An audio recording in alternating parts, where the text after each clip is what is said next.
Hey everyone, hope you're doing well. I'm going to show you a game today. It was played 30 years ago or so between Nigel Short and Jan Timman, and it's actually a really famous game. You may have not seen it, or you may have. If you've not seen it, you're in for a real treat.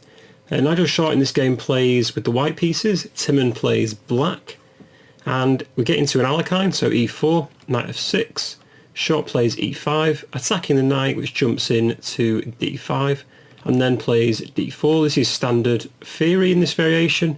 Timman plays d6, attacking e5, Short defends with knight to f3, g6, bishop c4 hitting the knight, which drops to b6, and the bishop also retreats to b3. Now black fianchettos, queen e2 from Short, and then knight to c6 from black, and both sides castle, with Short now playing h3, stopping the bishop on c8 from going in to g4 and pinning the knight.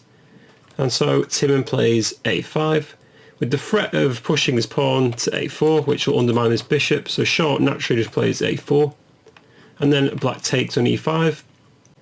Short recaptured and then played knight d4 from Timman, so attacking the queen on e2 and also attacking the bishop on b3. So basically forcing white to capture, so takes is played, the queen recaptures, two pieces now attacking this e5 pawn. So Short defends with rook to e1. I may have a threat of playing e6 as white here. So for this reason actually Timman played e6 themselves to stop white from playing it. Actual fact, it was probably okay if black could just play bishop f5 here. Looking at it with a computer, e6 it's not that good due to maybe black just taking, takes, and just king h8. It looks a bit dodgy for black, but actually black's got some chances here with rook and queen attacking this f2 square. But go back to the game then. Timman played solidly, played e6, and Short played knight to d2 developing. Black played knight d5. Short attacked the queen on d4, with black now retreating it backwards, and now white just consolidates in the centre, plays a nice natural move, queen e4, gaining more control in the centre for the queen, has a lot more squares to dominate. Timman played queen b4, so offering the trade of queens. He realises that white's queen is incredibly strong, so offers the trade. Nigel Short says no thank you though, plays bishop c4 to block, and so Timman plays knight to b6, two pieces attacking the bishop, maybe forcing Short to move it. So in the game, Short didn't actually move his bishop. He could have moved it to b, like bishop to d3 for instance. But then we'll just come takes. It's probably quite a drawish game, with black probably equalising. But no, Short played a very unusual move, played b3 instead. Allows black to capture on c4 and doubling white's pawn structure. In this position though, white's threatening bishop to a3, attacking the queen and pinning the queen against a rook on f8 here, as I've used this red arrow. So this basically forces black to move their rook. Now in the game, Timman played rook to e8, which looks very unusual because I thought rook d8 was the more obvious, obviously just getting the open file. But black comes under some pressure here, so if you're wondering why he didn't play rook d8, white can maybe follow in with bishop to a3, attacking the queen. And once it drops back, for instance, white can start dominating the dark squares with moves like queen h4, attacking the rook on d8.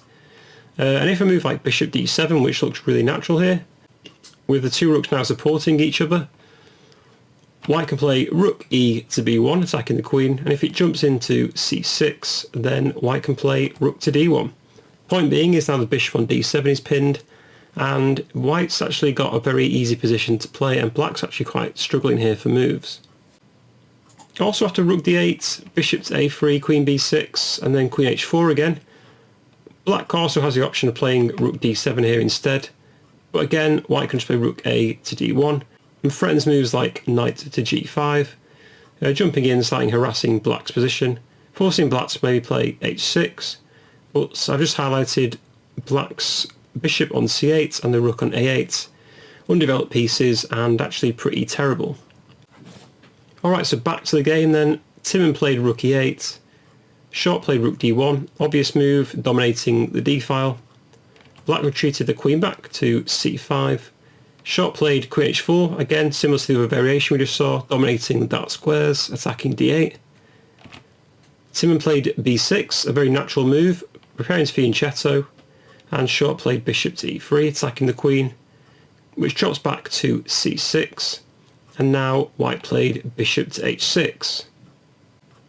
If black takes this bishop off, then short can reach recapture, play moves like knight g5, and try and mate black's king by attacking h7.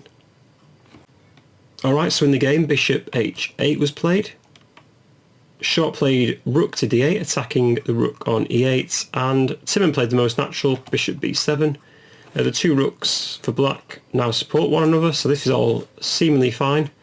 And short just doubles his rook, rook a to d1. Now he's both his rooks are nicely doubled, and black's position looks okay. I mean, black's got fianchetto bishop and the queen battery against g2, so always keep that in mind. I mean, it was possible for black to maybe take this rook off, and after rook takes, you've got to say white's probably in the driving seat. Now, quite a funny variation here was maybe black could play f6, threatening rook takes d8, but actually here white can just play e takes f6. After rook takes d8, white still has moves like f7 with check, king takes, and queen takes d8, with a very nice position for white. So yeah, there's no question in this position white is probably winning, but again, black still has some chances maybe if white messes up. I think black realised his back rank was very weak here, so he played bishop g7 again, offering the trade of bishops, and short just played rook 8 to d7.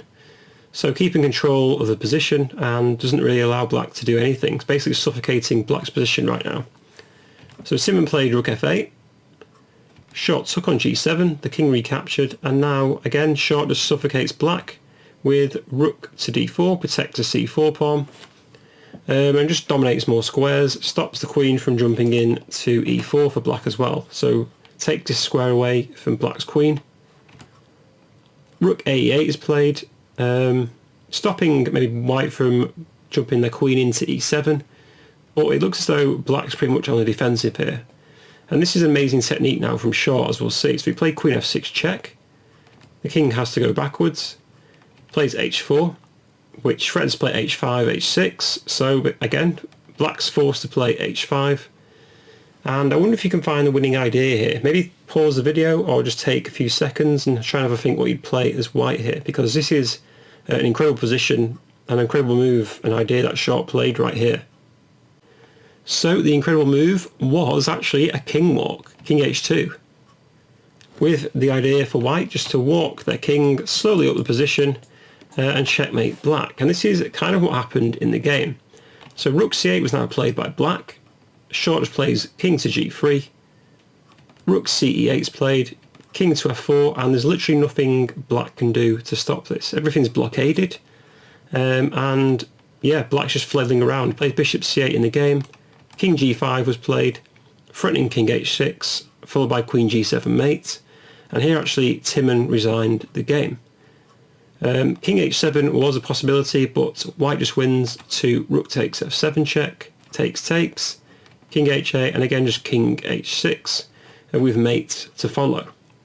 So let's just have a quick look at that again. King h2 was played, rook c8, and short just walked his king up the board with ease. It's quite an incredible checkmate and a good way to win the game.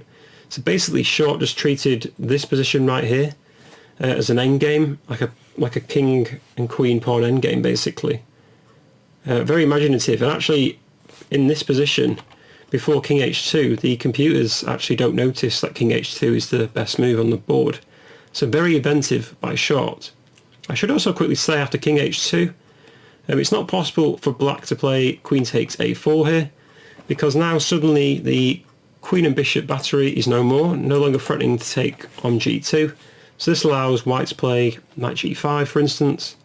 After the queen goes back to c6, white can defend with f3, and now basically black is lost because there's three pieces attacking f7, and the following moves are given by the computer: queen c5, rook f4, queen e3, and then just knight takes f7, and this is just suddenly winning for white, and the computer just gives up with queen takes f4, basically delaying the mate. But soon, after a few more moves like knight g5, king g8 and queen g7, white just wins this position. Yeah, so I just wanted to show you what happens if queen takes a4, but from this position, yeah, Short just played an incredible game. And I wonder if you would have spotted this in your games. Anyway, thanks for watching. Hope you enjoyed. If you haven't already, please do like, comment and subscribe to the channel. It really helps. And hopefully see you in another video.